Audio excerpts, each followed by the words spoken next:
everybody. Thank you for being here for this talk, and also thank you for being here for this day. My name is Jacke. I'm the author of these two monstrous books that almost killed me, Edible Forest Gardens, Volume 1 and 2, Volume 2, which I'm selling here today. And I'm also working with Mark Kravchuk on a book by this title that, don't ask me when it'll be done, I don't know. We're still working on it. But I am getting some support. It looks like I'm getting some support, so I'll be able to work full-time on it for at least a number of months. That'll push it much faster than when we're operating under our own steam, so I'm very excited by that. So,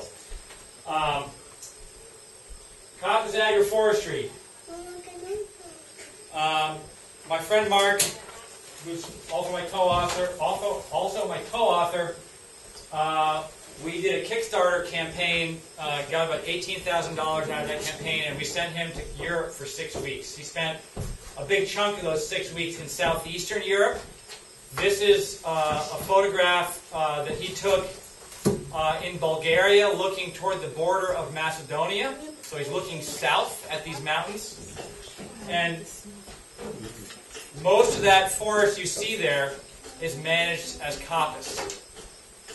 When he went across the border to Macedonia and looked north at the same mountains, he saw the same thing, only it was different species. This is a north-facing slope. It was mostly chestnut, European chestnut growing on the north slopes. On the south slope, it was almost all oak. 40 to 60% of forests in southeastern Europe are still managed as coppice, depending on which country you're talking about. And so it's actually a practice that is still fairly widespread, although in southeastern Europe they're trying to figure out how to convert coppice forests to what we call high forest, what we're used to around here with the big tall trees, because they're trying to produce lumber for export. They're trying to get into the export market because they're trying to get foreign exchange and be part of the global economy. What is coppice? The word itself comes from the French couper, which means to cut. And it's a management practice where mostly broadleaf trees, but as I was saying to, I forgot your name, Dot, before we started, you can also do this with conifers, where you cut them and let them resprout, and you manage for the resprout in order to produce a whole range of products that I'll talk about in a little while. But you're using that and cutting them on a 1 to 60 year cycle. Depends on the species and what your products are. Okay? So anywhere from a 1 year cycle to a 60-year cycle of cutting and resprouting. In most cases, you're cutting in the dormant season, the winter season, when the energy is all down the roots, so they can have all the energy available to resprout the next year. But that's not always the case. Basically, this is a European chestnut, probably 50 years old or so, 8 to 10 inch diameter. You can see multiple stems on one stump. That's coppice regrowth that was on a long cycle that was cut, and that's what a stump looks like not long after it was cut. And then you can see it's a little bit not quite dark enough in here, but there are some sprouts some buds that are popping out of this side of the stump right here, and those grow. This is just a month or two later, and they've already put on a foot to 18 inches of growth. And then eventually you let it keep growing and you get that. All right? And there's a self-thinning. You'll notice there's a lot of shoots here, and the plant will self-thin to only the strongest shoots eventually. You can also do your own pruning to thin that, but it's not easy and it's work. And I'm not a big fan of work, actually. Why do we want to do this? Well, I don't want to spend a lot of time on this, but the big picture here is that we now have a hydrocarbon economy. Everything that we are using, this, our clothes, all this stuff is dependent on hydrocarbon energy, and we have to go to a carbohydrate economy. We've got this exponential growth economy, industrial ascent, exponential growth of energy and resource use, population, pollution and waste production, and that cannot last, and we're looking toward a number of possible scenarios in the future. There are those who believe still that we can have infinite growth on a finite planet, And that's where the big powers are trying to go with fusion energy and whatever. So they think that infinite growth is possible. And I heard a discussion actually. This physicist was being interviewed, and he was talking about a conversation he had with an economist, where the economist was arguing that there is possibility for infinite growth on planet Earth. And the physicist said, do you think it's possible to have infinite growth of energy use on the planet? The economist said, oh, absolutely.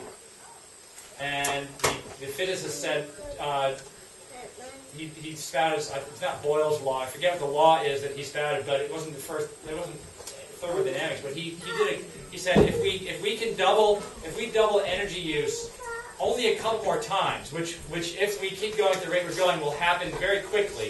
If we double the energy use of the planet, then we will boil all the water off the planet, because the heat from that doubling of energy use, with multiple doublings of energy use, will generate enough latent heat that we will boil all the energy off of planet Earth. So it's actually physically impossible to grow exponentially forever. So Europeans are trying to aim for this green tech stability, trying to get a high level of population and energy and resource use and standard of living by massive investment in solar and other renewables. I kind of doubt that's going to be possible too. I'm not a big fan of the lifeboat scenario, but it's something we all need to face.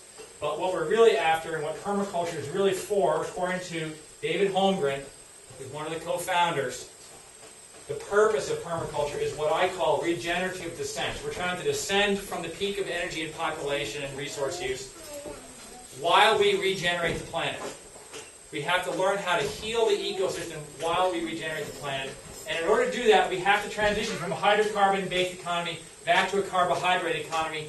And I can see no way, no possible way, that we can have a carbohydrate economy without using coppice.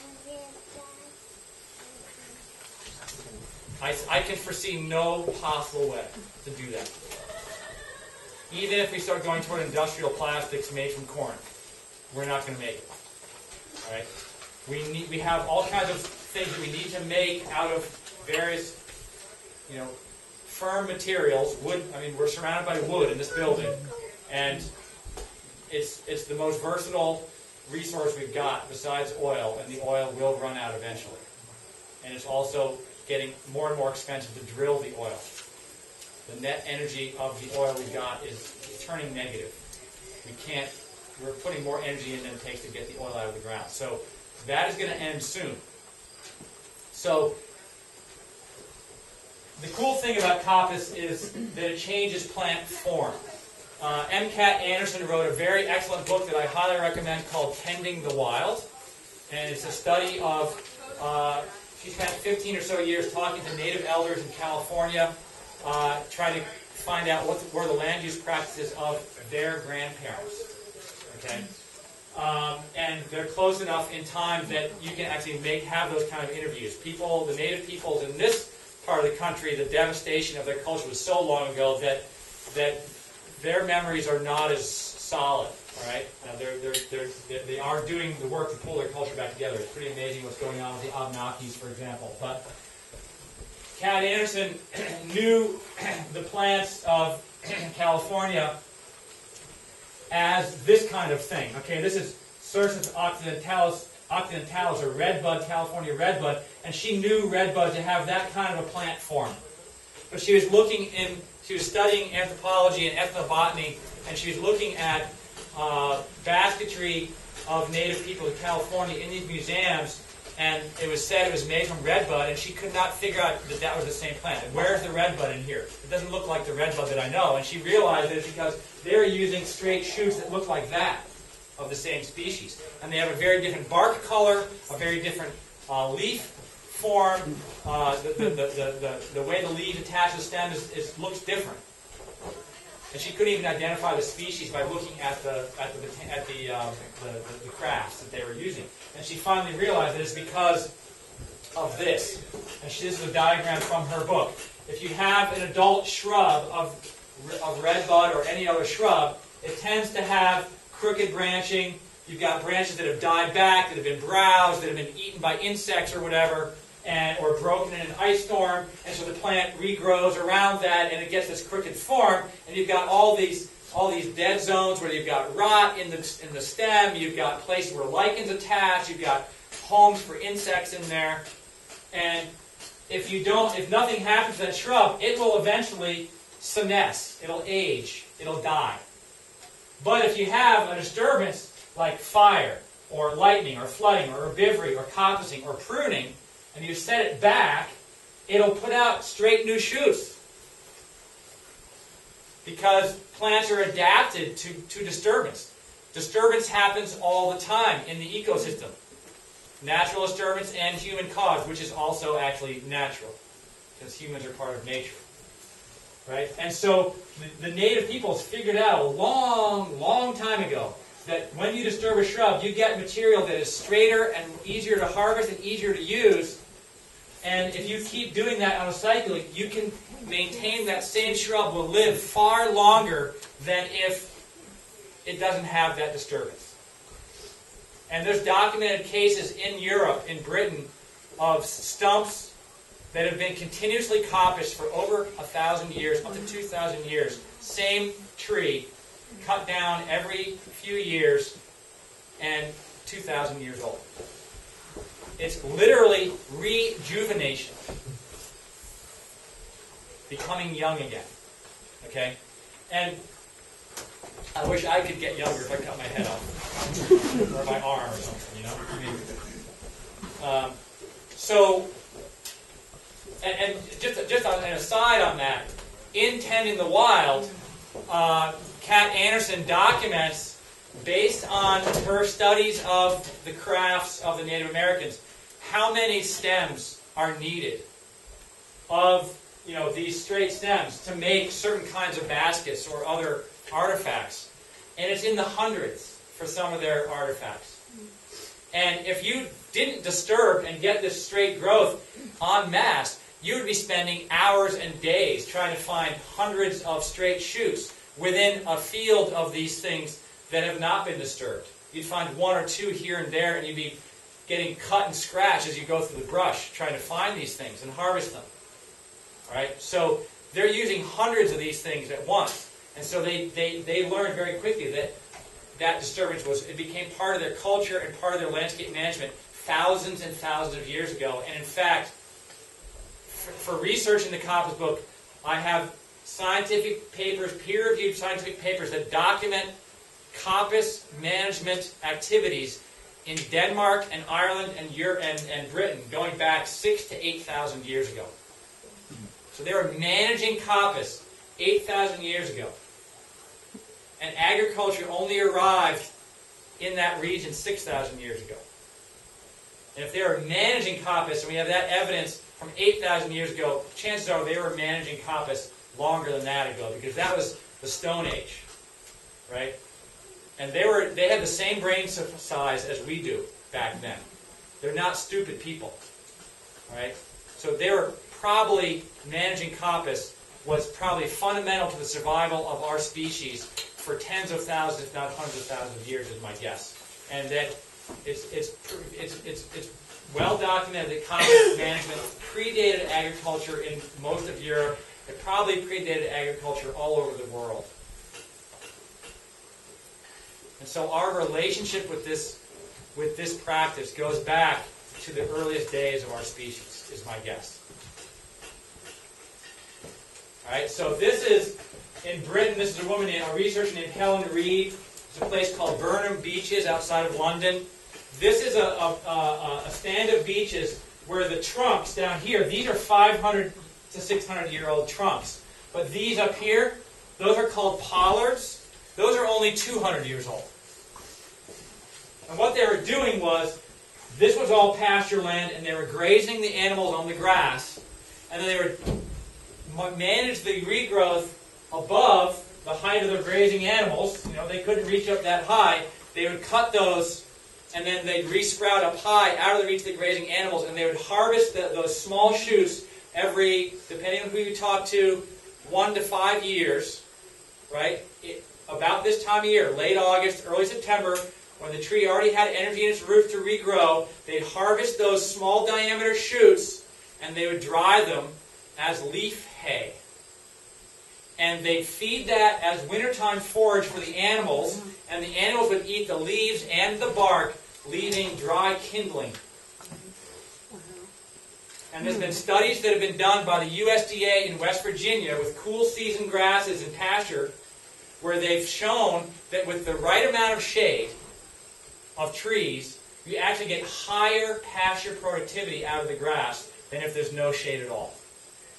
More grass available for the animals with the trees than without, because these are cool season grasses, and when it gets too hot, their photosynthesis shuts down.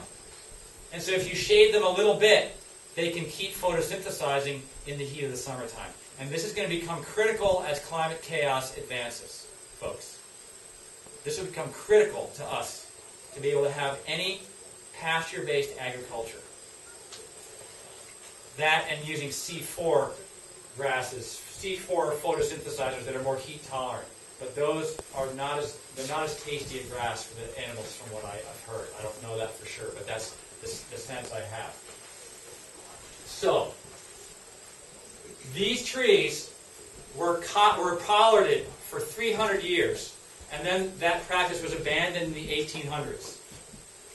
And the trees are still there, and these pollards have gotten so big that they're starting to senesce, they're starting to age and die themselves, and they are not sure they can bring these back into production. And because of the engineering structure of these trees, they're just falling apart because they're not designed to handle that much weight in that shape, and they're just starting to fall apart. And they're trying to save these old trees because they know that this trunk could keep going for another 500 to 1,500 years if they could rejuvenate them.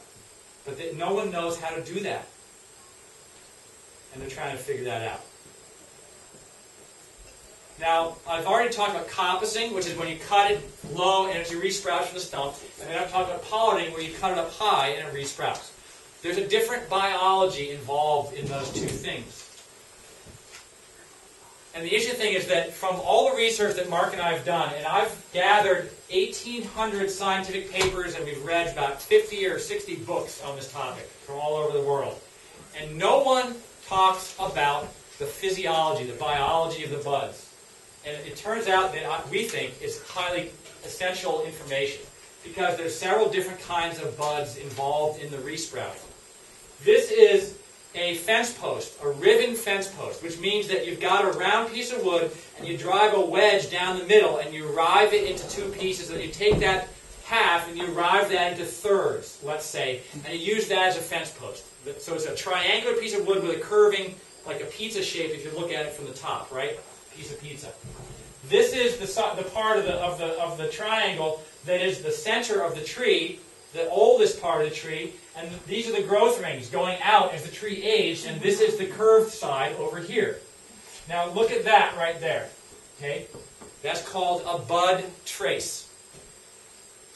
When the tree was in its first year of growth, and it was a finger thick, a finger diameter sapling, it has leaves and it has buds in the axils of the leaves, but it also forms buds below the bark that remain dormant.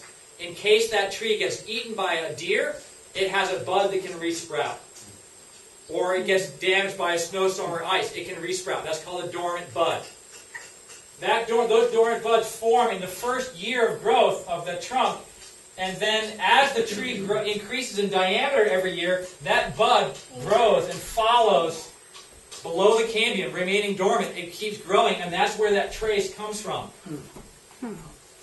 As the tree ages, those buds slowly die off. Right? So the older a tree is, the fewer dormant buds are left to resprout. Okay?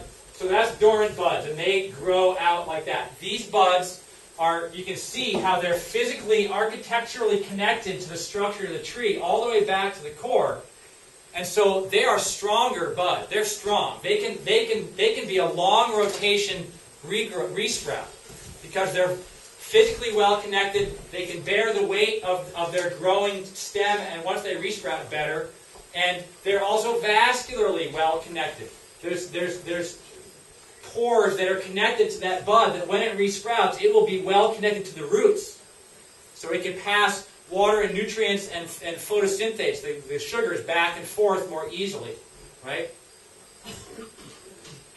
This is what's called an adventitious shoot. This is a hickory tree down in Tennessee that was cut, and these sprouts arose. And it unfortunately, again, it's too light in here. I don't know if there's a way to brighten the bulb, but you can see the bark here, and you can see right here there's a crack between the bark and the stem, and that's where the cambium is. Okay, the cambium is undifferentiated cells that if the cells grow toward the outside, it turns into bark. If it grows toward the inside, it becomes stem of the tree. Those undifferentiated cells, when this tree was cut down, some of those cells, quote-unquote, decided to become a new shoot. De novo is the botanical term, which is Latin for the new. Okay? It's a new shoot that is formed de novo. The bud is created from undifferentiated cells, and it turns into a shoot and grows, and those are not well connected physically or vascularly to the stem. And so they tend not to live as long, and they tend to break off more easily. And most of the pollard shoots that grow when you pollard, well, I don't know if this, actually that's not, what I'm about to say is not quite true. Many of the species when you pollard, when you cut them up high, you get adventitious shoots rather than dormant buds. You may still have dormant buds up there too. Okay? But if you have adventitious regrowth, you'll, over time, and you keep cutting the same place, you'll get these callous lumps, these clubs that form. And I don't believe I have any pictures of those, but they're pretty distinctive. And that's adventitious regrowth, not dormant buds. There's a third kind of resprout that we're concerned about, and if you have a black, this is a really interesting fact. If you have a black cherry tree and you cut it down, a cat appears. It's a different kind of bud. Black cat too. Black cherries and black cat. No, these are called basal or root collar sprouts, and in most trees and shrubs where the stem wood meets the root wood, you have a collar of dormant buds. They're dormant buds, but they're a collar of them that form at the junction of the stem wood and the root wood. And so you can see how all these shoots are coming from below the ground around the trunk. That's root collar sprouts. Now the advantage of that is that number one, they're dormant buds and they're vascularly and physically well connected to the tree, but also because the shoot is coming out below the ground, each one of those individual shoots can form its own root system. Okay? So that if you kept doing that over time, this stump could rot and the trees would still be standing. Whereas if you're cutting higher on the stump and you have a dormant bud and the trunk rots, the stump rots, the thing can fall apart. Right? So obviously if you want to do a 60-year rotation, you probably want to have root collar sprouts. And if you want a 20-year rotation, you can use stump sprouts. But you don't want adventitious sprouts for a longer rotation. That's going to be a shorter rotation. Yes? So how are you creating the ideal conditions for basal sprouts versus adventitious sprouts? Where you're going to do cut or more dependent on where the cut makes a huge difference. The tree will sprout, generally the trees are going to sprout the most close to the cut. Not always. Right? Yeah. As far as we know. But see, here's the rub. There's two rubs. Here are the two rubs. There might be more. The first rub is, for North American species, we know almost nothing about their resprout characteristics. We know almost nothing about their resprout biology. Conventional forestry is not interested. They haven't studied it. There's one paper that we found that uses North American species and says which ones will do root collar sprouts and which ones won't, and how big a diameter will they get before they stop. Right? It's only one reference, and it doesn't have that many species in it. Right now, the database that we've created for the book has 810 species in it, mostly North American. We're trying to get this kind of information for North American species, as well as some European and a few Asian species, so that people have, you have your backyard. You come to DAcres and say, all right, what species are growing here? What are their resprout characteristics? We want people to be able to do that all across North America. That's what we're trying to do in this book, right? And so we're trying to gather that data. But it is so hard to find. It's almost non-existent in the literature. People probably have some idea of it from direct experience, but trying to gather that is not easy. Right? So that's the one rub. So we don't have that data about which ones actually resprout, and we also don't know what kind of buds resprout, and we also don't know for most species at what age they stop sprouting. What age or diameter. We don't even know if it's age related or diameter related.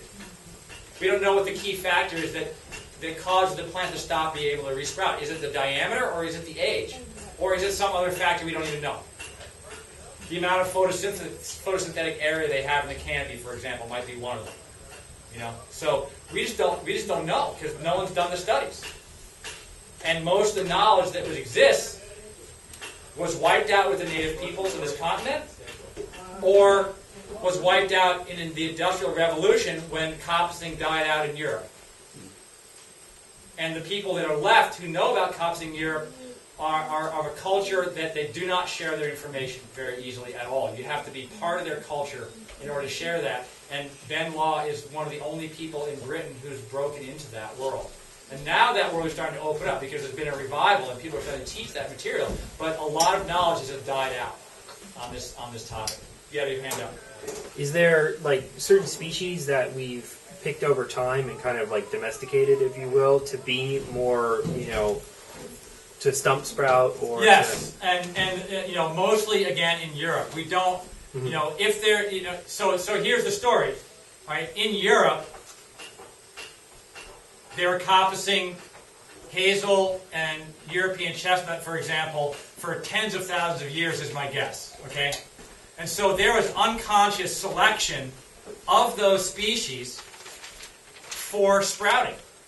The ones that didn't sprout didn't survive the practice, right? So they were doing natural selection. The native peoples of this continent were probably doing the same thing, but then the Europeans came and we cut down and destroyed everything. And what was left? Well, I don't know. Maybe we actually, in that selection event, the species that came back were the ones that were tending to resprout more. And maybe we've done some selection for sprouting characters because we've been managing our forests so crappily for so long, right? But we actually haven't been managing for resprout, right? So there's limited data, and we're hitting that. We hit that wall very quickly in research in this book, and we're doing our best to overcome that for everybody. And it's a lot of work. I've gathered 900 scientific papers just for the database work, right? And about 800 or 900 for the writing of the book. All right. So yes. So just where they cut for the telephone lines, I know you can see a little later, probably adventitious maple. Right. You've seen those bumper stickers that say "shit happens." Yeah. I want to make one that says "Coppice happens." Yeah. Because it's everywhere. Yeah. If you open your eyes, you will see it everywhere. So yeah, I think of observing that some more. Start observing and start interacting, and you will begin to learn. Okay. All right. So three kinds of buds: dormant buds, basal or root collar buds, sprouts, and adventitious. Those are the three primary things, and that biology affects management. And in some cases, you can just look at the tree and say, that's adventitious, that's a dormant bud. In other cases, the only way to really know is to actually dissect the tree, which kills it. All right, so various systems. I have a lot to cover, so I probably should limit the phone. I'm sure there's a lot of questions, but the systems evolved over time, and I've actually been developing this table and this kind of flow from the big picture of history, because most of the systems that are on here are the late the late medieval into early industrial systems. And the history is very foggy. You go back not very far, and we don't really know what was going on and how they were managing. But most of the systems that we know about now are even-aged management systems. So they're taking what they call a cant, C-A-N-T, it's a patch, usually about a quarter acre in size or larger, and they're cutting it all at once and then letting it all resprout at once so that all those sprouts all have enough sunlight. And then the next year they'll go and cut the cant next to that, and that'll resprout, and they cut, and they cut, and they cut. And if they have a 10-year rotation, they have 10 cants they're cutting in rotation, and they get back to the first one, and it's 10 years old, and it's the right size for harvest. Right? And you get dizzy in that process. Right? That's even-age management. But the indications are, and the surmise that I have is, that back in history it was uneven-aged, at least for a period. And that it was uneven-aged both at the stool or stump level as well as at the patch level. So they were, in the early days, they were probably harvesting from a particular stump, or what the Europeans call a stool, only the sprouts that were the size they needed, and letting the rest grow on until they were harvestable. That's uneven-age stump management or stool management. And then you could have even-age stool management where you cut everything on one stump at once, but the stumps are different ages within the patch. And then you've got even-age stool, even-age patch management. Right? And those are all different systems that have different implications for management, harvest, product use, marketability, productivity of the regrowth. There's so many variables, and we know almost nothing about all of it. All right, so high forest is what we know and love in these regions. Copses, the word copse comes from the word coppice. It was a patch that has only coppice. You're cutting the whole thing and it regrows. Then you have coppice with standards, where you have standard trees being grown for timber or nuts or both above coppice underneath. And then you have wood pasture, where you have pasture with your pollarded trees above. All right, those are the dominant systems that were the most recent in history. But it turns out that those systems are they're already products of the privatization of the commons and the market-based economy. Right? And that's recent history, actually.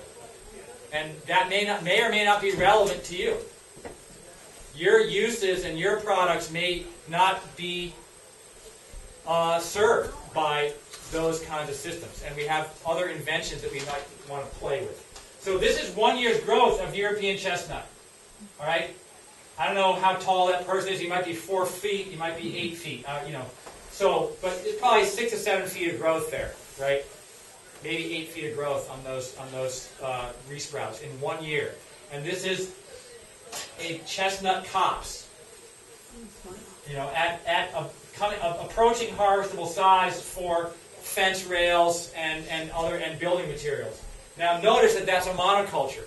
Most of the chestnut copses in Britain were planted about 150 years ago. Why?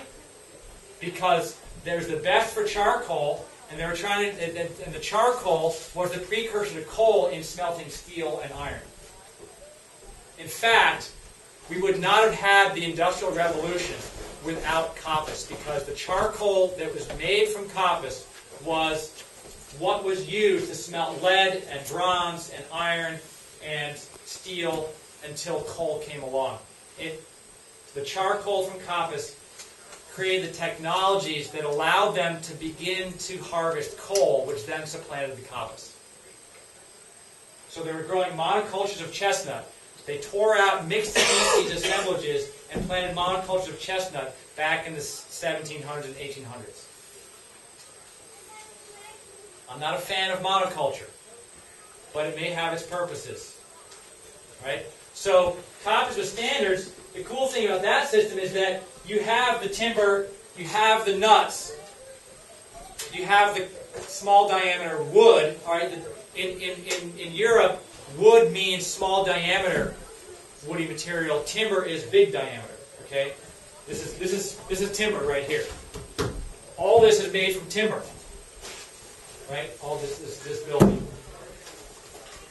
If you're going to have coppice with standards, your rotation of the coppice has to be relatively short, because if the coppice grows too tall, it starts to compete with the canopy of the tree that you're trying to grow for timber or nuts.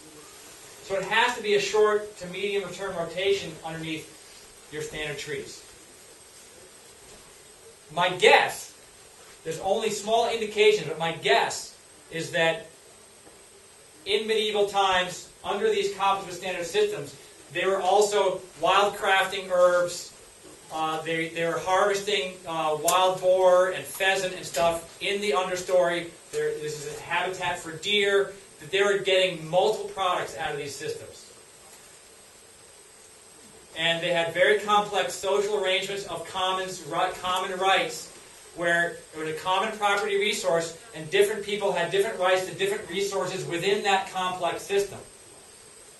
All right? It was a palimpsest, if you want to use an art term, like many layers of use and ecology going on at the same time. And if we're going to have these complex ecological structures, we're going to have similarly complex social structures to go along with them, which means that you and I are going to have to learn how to cooperate a lot better than we know how to in this individualistic society.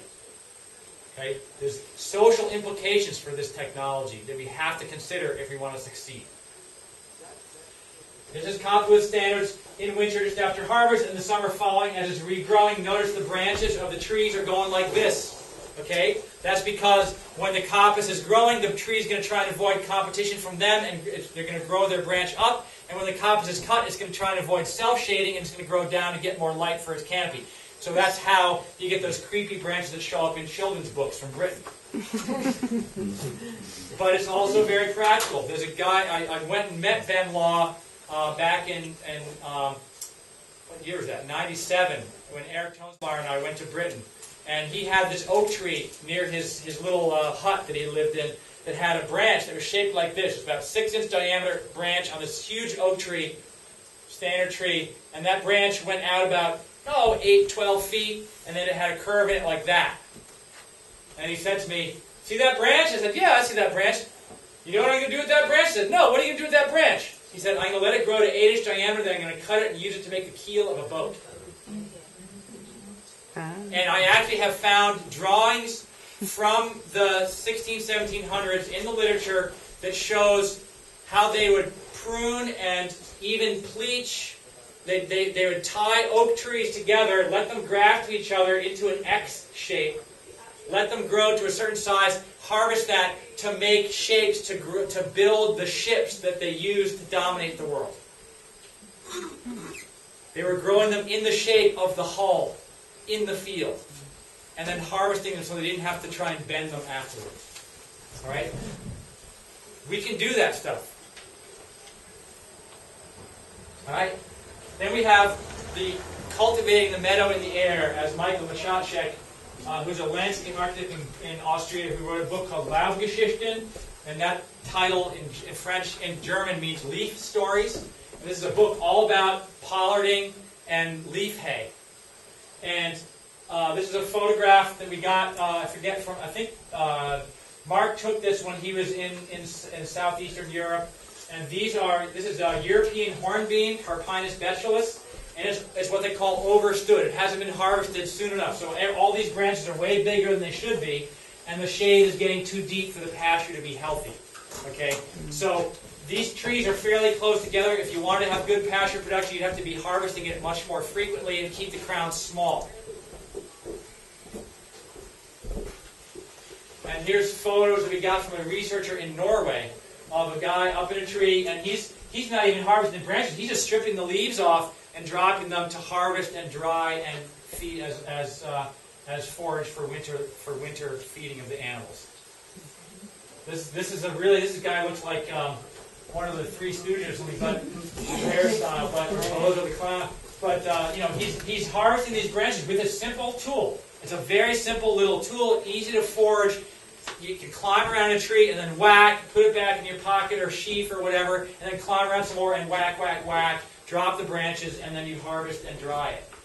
Is that a billock? Is that what that's? It's not a bill hook. It's a different kind. It's a leaf hay hook or something. I don't know. It doesn't have a name as far as I know. But bill hooks are much more complex tools than that. Right? And this is a guy who's got racks of branches drying as forage for his animals. And these are the pollen. Okay, here you can see the clubs. It's not.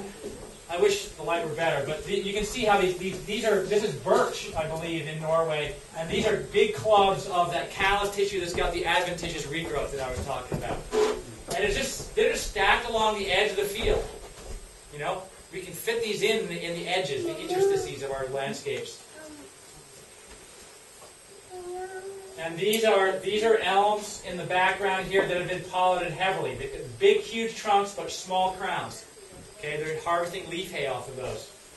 And you can see why, you can't hay that pasture. This is an alpine environment with a rocky pasture. You can't hay that very easily. Even with a scythe, you're going to damage your scythe. It's easier to harvest with trees. And then there's more. That's a clearer. You can see from the back. That's the clubbing from the adventitious regrowth, the callus regrowth. And I believe that's also birch. Wow. And those trees, they found very distinctive lichen and moss communities growing on pollinated trees. They're actually endangered species in Europe that only grow on pollinated trees. All right, so here's a list of species. I don't want to spend too long so you can write it down, but I should actually have a clipboard somewhere. If you want these lists, I will send you handouts if you give me your email address. So give me your name, your location, and your email address, and I'll send you some of the handouts that has these lists that are in this presentation. All right, this is called shredding. They're shredding all the way up the trunk and the top and harvesting that for forage or for craft material. You can also use pollinating for craft material. This is hedging, okay? I'm not going to talk a lot about laid hedges, but you take usually hawthorns, you plant them very close together, they get to a certain diameter, you cut them 2/3 of the way through the stem and lay them over, leaving living bark attached. They will regrow, they have huge thorns, it's perfect, it's completely impenetrable by livestock. Okay, and it takes every 15 years ago, you got to go back in, clean it out, prune it out, and then lay the hedge over again. It's a lot of work, but barbed wire was the death knell of that. How much longer we'll have barbed wire? Good question. All right, so here, what are the products you can get from this kind of approach? Well, it depends on what you have growing on your site. It depends on what you need, and it depends on what your community needs if you're trying to sell or barter with your community. So those are the three things you've got to really think about. But we talk here about what we call the added value continuum. You have low value, minimal processing things on one end, and high value, high processing things on the other. And so some of the things you can get from coppicing and pollinating include wood chips, obviously, fodder, wood chips for mulch, or wood chips for mushroom production, fodder for animals, firewood, faggots and fascines. Now, just a word on that word. All right? When you call someone a faggot, the origin of that word is from Coppice history. Because what they would do is to cook and heat their buildings, the poor people who are living on Coppice subsistence, was they would cut small diameter wood, finger size or maybe a little bigger, and they'd make bundles and let it dry and then burn that in their fireplace because they didn't have wood stoves. And they would cook over that. It makes a hot fire, those bundles burn fast. So when you call someone a faggot, you're saying they're good for burning. Because that's what they used to do to gay people. It's a word that I would like to reclaim. Fascines are similar bundles of small diameter material, usually live, not always live, that's used for erosion control and revegetation of steep slopes and stuff. All right, then we have garden products like trellises and arbors and benches and furniture, holiday ornaments. People harvest bittersweet and make wreaths out of it. That is actually a coppicing practice. You can do that with garlands of evergreen, of balsam fir. If you cut and leave a 3-foot high stump with a skirt of living branches, that stump will stay alive, and those branches will keep putting up shoots that you can then harvest off of for decades. There's a farm in Ashfield, Massachusetts that is doing stump culture of Christmas trees. The Christmas trees were planted in the 50s. They were harvested, and they're still harvesting trees off those in 2014. From regrowth. Right? You've got charcoal, food, medicine, wine, mushrooms on the logs, propagation stock, woody cut stems for ornamentals. One of the only groups of people who are using coppice techniques in North America that we could find are people who are growing flowers for the ornamental flower trade. Hydrangeas, roses, of course now I'm blanking, but there's a lot. Red stem dogwood, okay, is an ornamental. There's all kinds of species that you can use and grow, and they're basically just resprouts from woody material. You plant it once and you just keep harvesting year after year after year. And you can make some good money. Fencing materials, structures, buildings, crafts and baskets, furniture, and art. Some of the most valuable stuff is art. All right, so this is a photograph from the work of Jean Pan in Mediterranean France. You see the person standing there. That's like a 12-foot high wood chip pile. Inside that wood chip pile is a tank within which are placed wood chips and water used to make biogas. The biogas is stored in these inner tubes and used for lighting and cooking his home. And then around that tank he has black plastic pipe that he runs water through to heat the water, to heat his home and heat his hot water for his house. One pile, 18 months worth of hot water. Right? And the biogas is more stable production of biogas because it's got a stable temperature. What's the amount that you need to do that? He did not document stuff very well. There's very scant information available about what he was doing. He had a special chipper he invented that made special shaped wood chips that decomposed better and made better decomposition piles, heat generating piles. That technology was lost, and people are now trying to recreate his wood chipper. Okay, so the guy died without a lot of documentation. People are trying to recreate it now. So go out and play. It probably varies by species. He had very dry Mediterranean species. The species here might break down faster, generate more heat. So the calculus might be different here anyway. Yep. Cordwood is an obvious one. You know, different species have different density. All lignin, all cellulose, it has the same number of BTUs per pound of lignin or cellulose, but different trees have different densities. All right, so Osage orange has the highest recorded BTUs per cord of firewood of any species in North America, 50 pounds per cubic feet. Hickory can exceed that. Black locust is up there, oak is up there, beech. We get down into these, it's not as good. All of these are species that will resprout.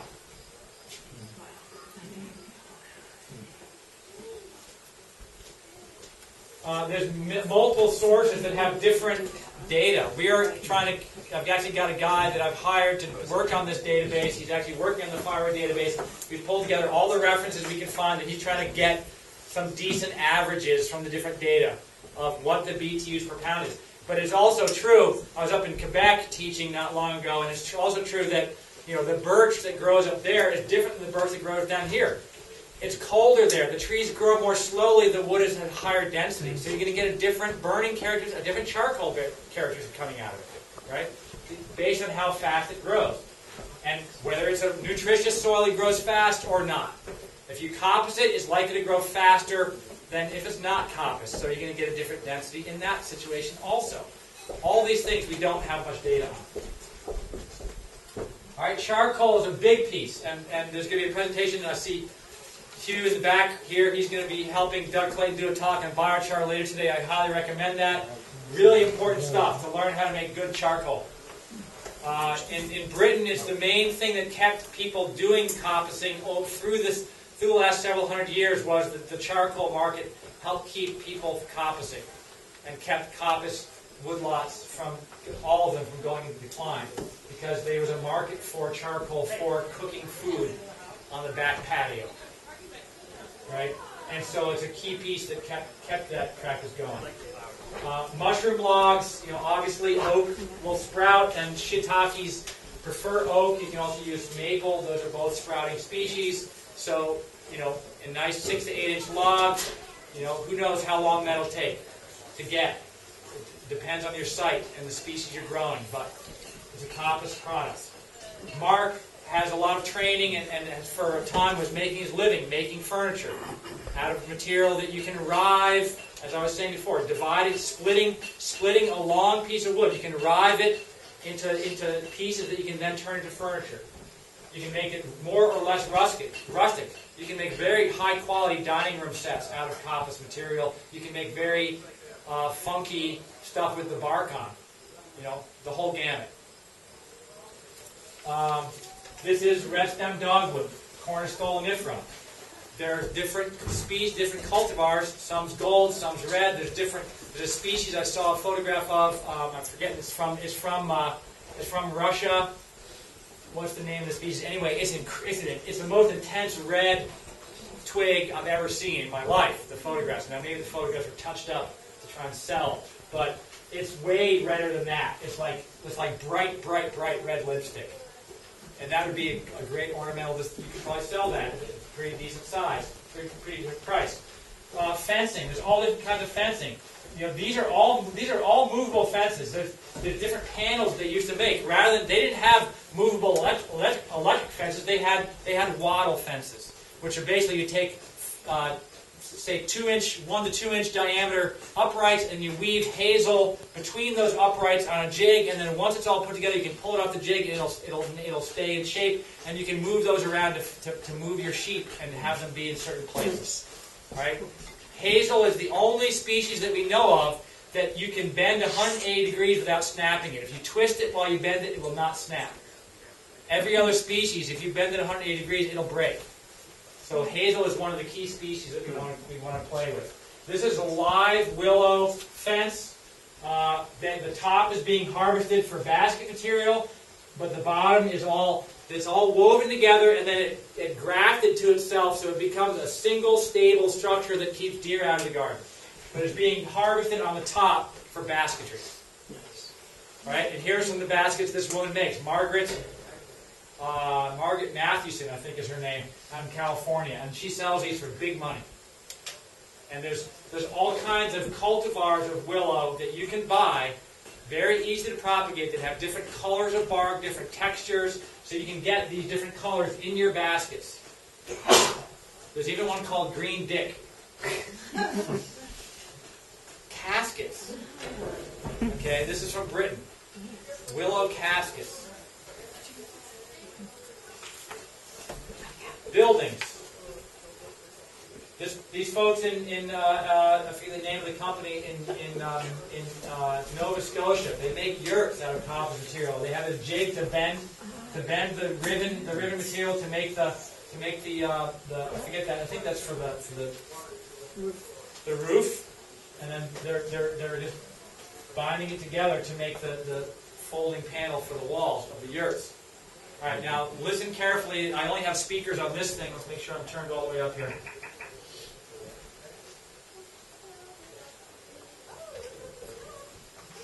Oh, it's not going to run. It's got a little video here that's supposed to run, but it's not running. And you can hear the sheep, the goats are just going, right? And the story of this is there's a guy out in Watkins Glen, New York, Brett Chedzoy, who works for Cooperative Extension.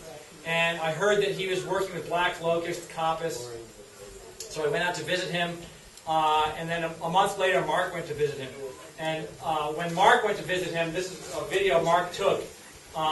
There's this one pasture that Brett had where he had black locusts growing. There was when I was there, it was about this tall. When Mark was there a month later, it was this tall, just to let you know how fast it grows. And if you want your name on the email list to get the handouts with the species list, you can put it on this clipboard. Did everyone over here get it? It's okay. So when Mark went to visit, Brett brought his goats with him, and the black locust was all the way across the pasture from the fence where he let him in. He opened the gate, the goats beeline straight to the black locust and began eating. And just very focused, chomping it all right down. Right? Well, that's because it's better than alfalfa as a protein source. Alfalfa hay, 18% crude protein, black locust, up to 24%. And potentially more digestible than alfalfa hay, if you get it at the right time of year. And it's a woody plant that you can coppice, you can pollard, and it fixes nitrogen. So imagine, you can have pasture underneath, you can have coppice, pollarded black locust, that's also one of the highest heat value woods, and be harvesting forage off that while you supply flowers for your bees in this early spring. It's one of the earliest bee forages. The flowers are also edible. And you can use that wood for all kinds of craft material as well. Alright, so I've gathered a lot of references on the nutritional value of different woody leaf crops. And it's all in different units and stuff. It's very challenging to pull together. White mulberry is one of the other high performers. Highly palatable, highly digestible. Cattle, sheep, goats, pigs, rabbits, chickens, silkworms, love it. 8 to 11,000 pounds per acre of yield in the tropics. Okay, if they use 75% white mulberry and 25% protein concentrate, they only had a 3% drop in milk production of cows. Pigs, they were getting the 50% white mulberry, which they got optimal weight gain, along with the other usual forages. Rabbits, 85% white mulberry, they got a reduced weight gain, but of 25%, but they cut their production cost by 50%, so they still made more money, even though the rabbits didn't get as big, right, in one study. You're getting better egg color, larger egg size, and more egg production with only 6% of the leaf of Indian species of Morris of mulberry in India. Right, just at 6% you get better egg production. Right, it's a vigorous coppicer and pollinator. What time am I supposed to be done? 12:15. Okay, I am hungry. Should I keep going or should I go eat? No, keep going. Okay. Oh, I'm not gonna be done by 12:15. Sorry. It's zone 5 hardy. It produces great fruit in quantity. The fallen leaf and the autumn are still nutritious enough to use as fodder. There's a lot of other mulberry species that probably have similar characteristics that we need to do some research on. I haven't been able to find much research on those at all. And it also absorbs a lot of fertilizer. The highest yields in the studies I've seen, mostly in the tropics, were when the plant was being fertilized. But imagine, we could use white mulberry, or maybe red mulberry, and irrigate it with wastewater, perhaps, to get high yields of fodder for animals out of that. Right? That could be a system that we should try. And it's also been shown in Italy they used subterranean clover in the understory, and it benefited the yield of mulberry greatly. So even having a nitrogen-fixing ground cover can help your yield for the mulberry. All right, now with the black locust, with this study, they had 6,000 trees per acre, cutting them at 100 centimeters, about 3.3 feet, okay, about this high. And they found that they had the highest, these are different kinds of biomass from left to right. It's the foliage, the shoots, and the total. So the highest foliage biomass was in August, right around now, and then more of that foliage got converted to woody material. Okay, because when the shoots come out, they're actually green and edible, but they start hardening off as they get closer to the fall. So the animals can still eat the shoots when they're green and succulent. So so the crude protein content starts out in the spring at 24% and declines to 17% by October. But in August, at the highest foliage biomass, it's still over 19%, almost 20% higher than alfalfa when you have the highest biomass of foliage. And the digestibility starts out high when the leaves first come out. Then the plant starts putting energy into producing phenolic compounds and tannins that will reduce herbivory because they don't want their leaves to get eaten. So they're trying to reduce insect damage and whatever. And so the digestibility drops. But in August, when you've got the highest foliage biomass and you still got 20% protein, you're still at 56% digestibility, which is comparable to alfalfa. And then in October, the plant stops making those compounds because it knows it's going to drop its leaves anyway. Why put energy into that? And the digestibility goes back up. But you have less foliage at that time of year anyway. Right? So this is a great forage crop. Yeah. So in terms of traditionally doing this, how are they collecting and bundling and storing the leaves? Well, I had images earlier. I don't know if you were here for that. Oh, maybe I came in. Yeah, I had. So they're just climbing the trees and harvesting. You know, for our technological age, someone would need to create the tools where you can drive down the row and just, right? I mean, in terms of bundling, They're just using a piece of the same material, a small twig, to bind around. They bind it. Okay. They bind it and they stack it up and they let it dry, and then they feed it in the wintertime. Now, black locust has thorns. It'll be a little bit of a thornier problem. You might need to wear your motorcycle jacket.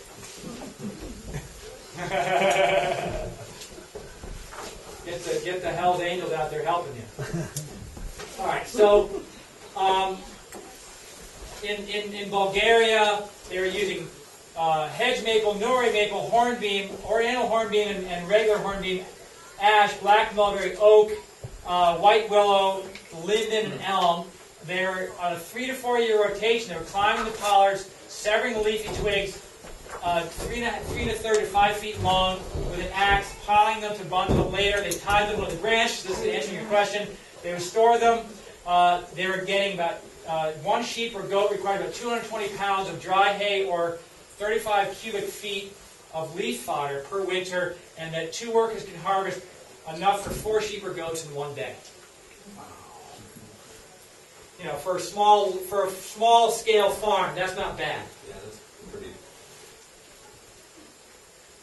Right? And here they're getting 3 to 4 hours for a single tree, and they have 200 to 300 fodder trees, and they're getting about 8 to 10 faggots per tree with fresh leaves. All right, so don't remember, when they're harvesting these pollards, the animals are eating the leaves and the bark and leaving you with dry kindling that you can use in your wood stove. All right, so here's some. Let's get practical here. So the basic thing here is you want to optimize light. That means that's why you go to even-age management of a patch, of a cant. You want to make it big enough that everything that's regrowing has sufficient light. So that's why we say a 1/4 acre, 1/3 of an acre, somewhere in that range. In most cases, about the size you want. A 1/4 acre is 100 feet by 100 feet. So you want to have convenient access. The reason that coppice was used for so long is because you're using small diameter wood, and it's something you can carry on your shoulder. Whereas a big tree, to make these kind of timbers, you can't carry on your shoulder. You've got to use equipment. And you want to get it to a sawmill or bring the sawmill to it before you try moving it, right? So the small diameter wood is easier to move, but you still want to have good access to be able to move it around, whether you're doing it with a cart, with an animal, or doing it with a wheelbarrow, or doing it on your own back. You want to have good access. So you got to design for that. You generally get a harvest during dormancy unless you're harvesting for fodder. You want to cut based on their biology. What kind of buds have you got? All right, and most cases for longer term rotation, you want to go for the dormant buds or the basal sprouts that I was talking about earlier. You want to keep the stands dense. If you want craft material from your coppice, you've got to have them 6 to 8 feet apart, the stumps. So when the sprouts come out, they're all coming out at the same time. They're all shooting straight up, because if they have room, they're going to grow like this. And that part is less likely to be usable unless you're trying to make something of that shape. But most times you're trying to have a straight shoot that you can then rise and carve and bend, and you don't want to have that shape, and that pistol grip shape at the base of the sprout. This question, I mean, I'm not sure. It depends. You might want to have diverse species, but you might not. If you need a lot of production of a certain quality for a certain purpose, then you're going to be pushing more toward a monoculture. But monocultures are dangerous ecologically, and so we have to play that edge and play with it.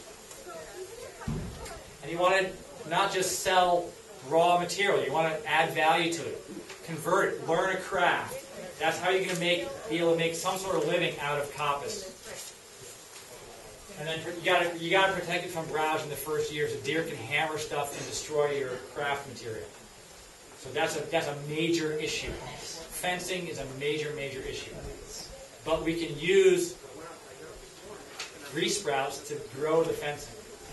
That's what hedging is about. All right. So you can start either by planting into a field or by taking existing woods. We don't know how the ancients took existing woods, the wild woods of Britain, and converted it to coppice. There's no written record of that. We have to recreate that ourselves. We have very little clue how to do that. If you're going to plant, then you're going to spend time and money to establish. It takes years before you get your first harvest. You have to be dedicated to this. You have to protect the trees from browse, both rabbits and mice and everything else in the young years. You've got to manage the irrigation competition or you'll lose your plants. And you have to irrigate if you're going to plant stuff. But you get an optimally spaced stand of the species you want out of that system. And it's a lot of work. There's wholesale nurseries you can use. These are some photographs from some implementation that Mark did. He's buying bare rootstock. It's the cheapest and easiest to plant. It's easiest to handle in the field. You don't have lots of pots. You're not carrying around a lot of soil with you.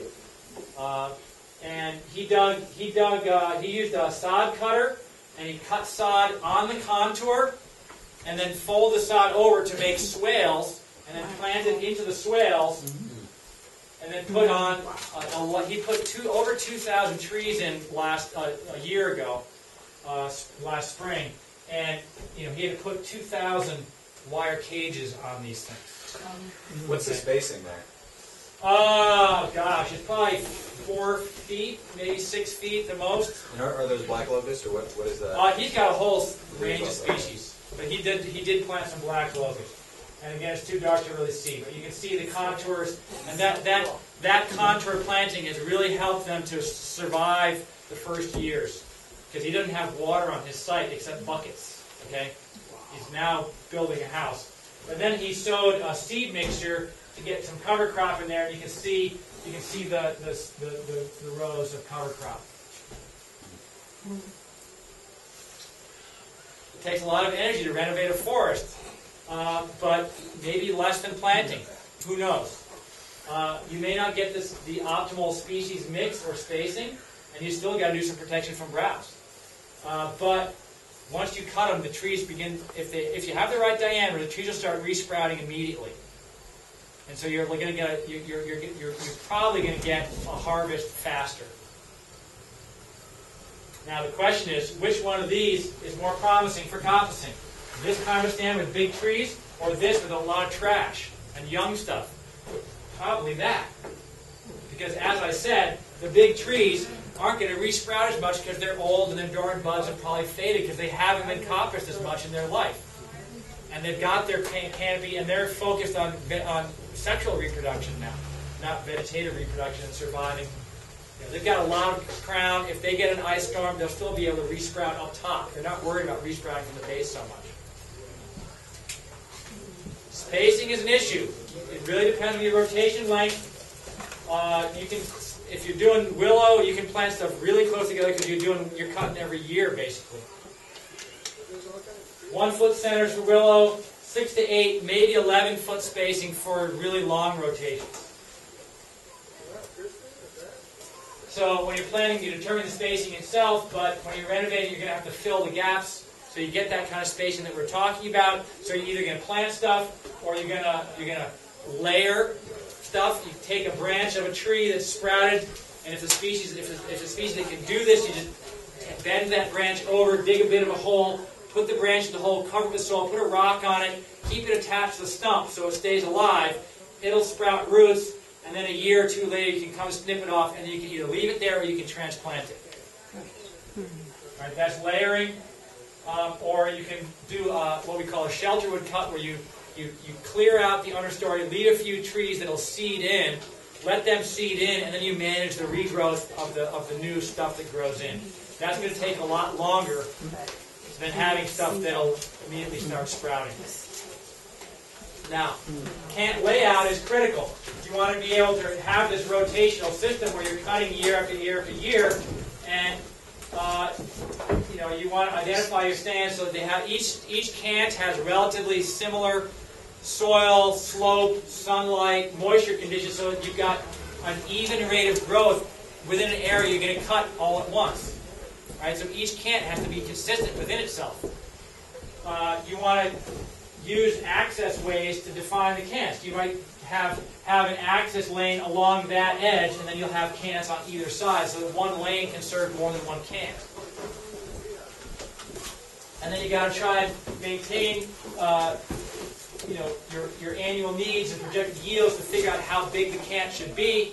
And also, you want to try and have, like this cant down here has a lot of edge compared to the area, whereas this one here is much more compact, and the area you'd have to fence against browsing is much smaller for the area that's contained. You see what I'm saying? There? You want to minimize the surface area of your cant so that when you cut, if you're going to put up a temporary fence, it's less work. This is a diagram from a farm in Vermont that Mark did some work with, looking at, here's one cant, here's another cant, here's a third cant, here's a fourth cant, here's a fifth cant. With the dotted lines are the access pathways to get in there. And this is that farm. First cut of red maple in the wintertime with a crew who went out there to help out. And it's not easy work. It's dangerous. You can get hurt. You got to be careful. You're using chainsaws. You got other people around. You got to really plan out your work. So there's the crew. There's an event. All right. Here's how I'm going to mostly close here. This is a system that we discovered just by chance. I was looking at a book on ecological archaeology, and I found these couple of articles that helped me put this all together. There's this area of Italy called the Avito Valley, which is near Genoa. It's west-facing mountain slopes facing the Mediterranean. So you've got all this warm moisture coming off the Mediterranean that then goes up in elevation, and it dumps 93 inches of rainfall a year on these mountains, these west-facing valleys. But these are long west-facing valleys. So most of the valleys are facing either north or south, and the end is facing west. Okay? And the system that I'm talking about began between 1300 and 1500, ended in the mid-1800s, and it was completely forgotten after that. And they had to recreate it from scraps of evidence, both in the landscape and in the various historical records. It's based on European alder, Alnus incana, which the range of nitrogen fixation numbers I've found for this species is huge, from 30 of nitrogen per acre per year to 4,700 pounds of nitrogen per acre per year, which is a huge range of nitrogen fixation. But somewhere in there is what European alder will do. It's a tree fodder, it's edible by animals, and it sprouts. Right? You can coppice it, you can polish it. And what they were doing for 500 years was they would clear fell the alder to get firewood out of the trunk. Then they would strip the turf underneath and burn that to mineralize the nutrients, to make them available to grains, and to control weeds in the grain crop. They would then cultivate grain for 1 to 5 years. while the coppice stumps regrew, multiple stems, and they would probably harvest those multiple stems over time to feed to the animals or whatever, or to use for craft, and eventually make a single stem on each stump. And during that time, these are steep mountainsides, okay? So they're losing soil, the grain yield is going down, they couldn't get rid of all the pasture grasses, so those are creeping back into the sides. It becomes ridiculous to try and keep that going after a while, so they let it go back to pasture. They've got the single coppice, and they let that grow tall enough. They bring the animals back in when it's tall enough that the animals are going to kill the tree, and they have pasture, and they start pollarding the alder above the animals for firewood, for fodder, for craft material, and they let that go on for a number of years until the trunk of the pollard gets big enough to harvest with firewood again. And they go through that cycle over and over and over again. And the nitrogen fixation of the alder is rebuilding the soil so they can grow grains again. They had other species. European beech grows in the same region. They had fruit trees. They had turkey oak. Okay, the European beech preferred the cool north-facing slopes. The turkey oak preferred the warm south-facing slopes. They have two different nut crops that are associated with this culture system mixed in. They also had they had thorny cherries, roses, and raspberries that they would let grow as fencing to keep the animals out of the areas they didn't want the animals, and then they'd cut and burn those areas as well as part of their management system. So their fence was a living fence that was being coppiced as well. Okay? And they, of course, they must have had wild herbs that were growing in there that they were harvesting out of there. That's my guess. So they're getting firewood, craft materials, charcoal. They're using the remains of the leaf fodder for kindling. They're using all the leaves as vegetable manure on their gardens. They're using getting animal manures and ash that they collect as fertilizer. So they're getting fruits, nuts, grains, and straw, meat, milk, hair, hides, bones, sinews, fat, fuel wood, charcoal, craft materials, ash, vegetable, and animal manures. What else do you need to run a village? Vegetable gardens, fish, poultry. Maybe a little timber somewhere up higher on the slope. And you've got pretty much everything you need to be a sustainable village. And the foundation of the whole thing is a coppice and pollard system in a rotation that's much more creative than anything I've heard about in the literature anywhere else before. All built around one species. We can do this. If they did it, we can do it. We just got to figure out the species and the specifics for our region.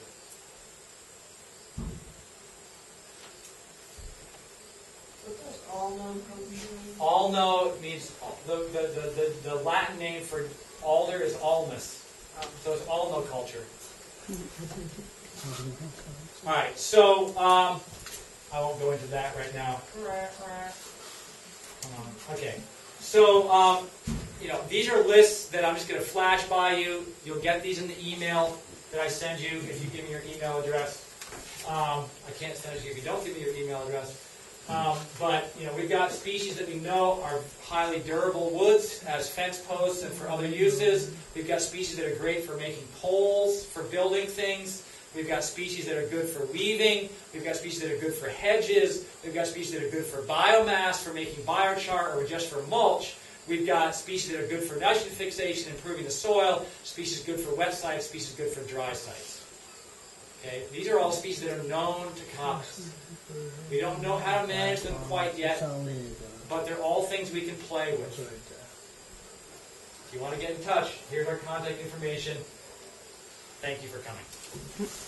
Thank you.